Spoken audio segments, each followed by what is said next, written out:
Lilin, terangmu membuat hidupku gelap. Bukannya hati ini tak sakit, dan bukannya hati ini tak hancur. Bukan pula hati ini tak perih, namun kepasrahan yang mengirim. Aku hanyalah korban, dan ini bukanlah pilihan.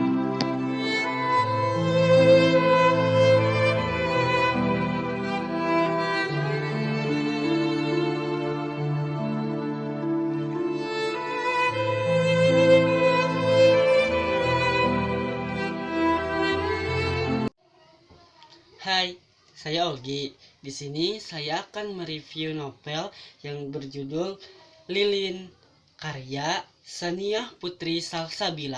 Nah, di sini saya akan membacakan identitas buku terlebih dahulu. Yang pertama itu ada novel Lilin ini karya Saniyah Putri Salsabila Said, yang penerbitnya itu Black Swan Books, dan halamannya itu ada 384.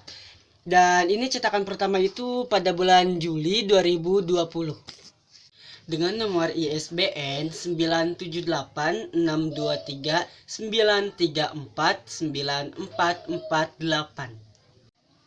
Sampai saat ini novel Lilin telah dibaca sebanyak 20 juta kali di Wattpad. Nah, di bagian covernya ini mungkin sebagian orang itu bisa mendebak ya isi buku ini tentang apa, dan sebagian orang juga mungkin harus membaca bukunya isinya terlebih dahulu baru bisa menyimpulkan. Novel ini menceritakan kehidupan dan cinta seorang gadis yang bernama Alena Nabila Patriawan. Ya, dia terlahir dari wanita yang tidak dicintai ayahnya dan laki-laki yang tidak dicintai ibunya. Nah, akhirnya mereka itu bercerai setelah mempunyai anak yang bernama Alena. Jadi dia itu dijodohkan oleh kedua orang tuanya. Hak asuh anak pun jatuh kepada papahnya yang bernama Dimas.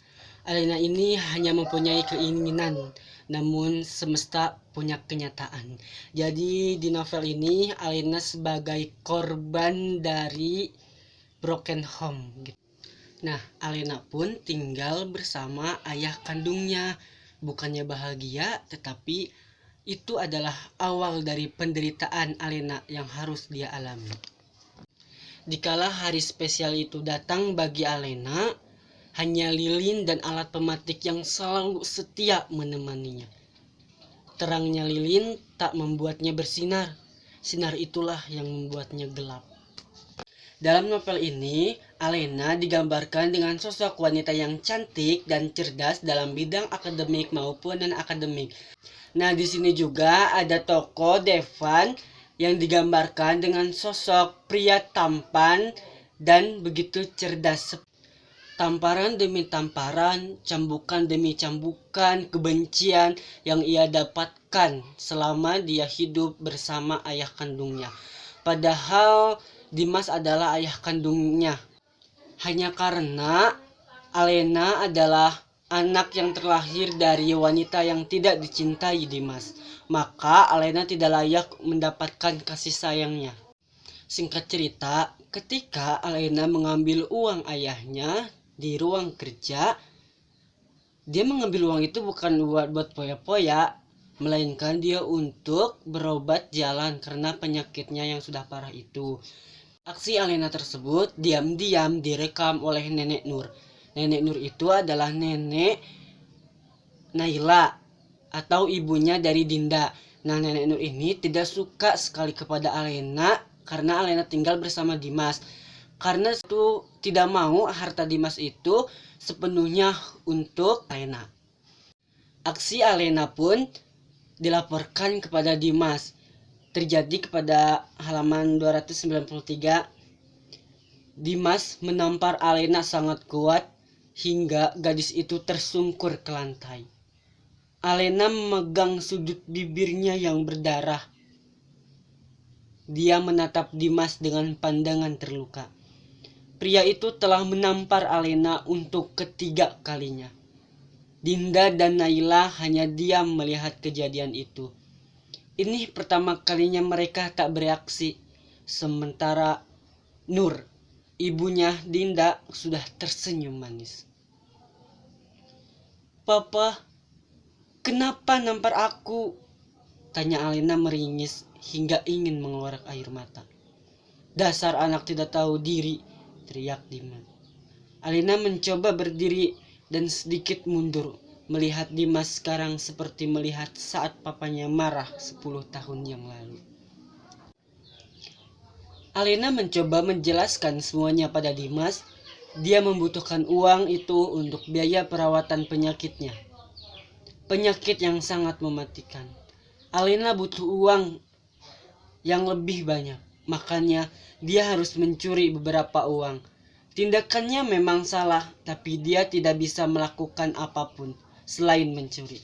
Tapi Alena tidak mengatakan tentang penyakitnya. Dia hanya mengatakan butuh uang itu. Tetapi Dimas tidak peduli dan menarik Alena dengan kasar. Dimas menarik Alena sangat kuat ke sebuah ruangan di mana Alena pernah dicambuk waktu kecil. Alena seketika memberontak. "Pah, lepasin, sakit." "Diam, ini hukuman untuk kamu. Karena sudah berani mencuri uang saya." "Pah, jangan cambuk Alena lagi. Sakit, Pah, sakit. Pah, maafin Alena." Tetapi Dimas tidak mendengarkan kata-kata Alena. Dia terus mencambuknya sampai di tubuhnya ada luka-luka memar. Dimas masih saja mencambuk Alena dari mulai tangan, betis, bahkan bagian punggung pun tanpa sisa. Alena hanya bisa menjerit merasakan sakitnya itu. Memasuki pertengahan cerita, perjalanan cinta Alena dan Devan tidak berjalan mulus. Di sini si penulis membawa para pembaca terbawa perasaan, di mana tiba-tiba Devan memutuskan hubungannya dengan Alena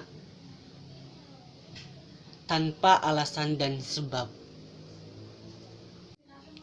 Saniyah Putri Salsabila Said adalah penulis novel Lilin, lahir pada tanggal 22 Agustus 2001, tepatnya di Sengkang yang berdomisili di Piampok, Kecamatan Tanah Sitolo, Kabupaten Wajo, Provinsi Sulawesi Selatan. Karya Saniyah Putri Salsabila Said kali ini membuat kita mengerti akan menerima keadaan tanpa membenci kehidupan, memaafkan meski itu sangat menyakitkan, melepaskan walaupun itu sulit dilakukan. Nah, novel ini wajib banget dibaca buat teman-teman sekalian karena novel ini memberikan pelajaran moral untuk orang tua dan anak. Oke, berakhir sudah review novel Lilin kali ini. Semoga kalian suka ya dengan review saya. Dah, sampai jumpa.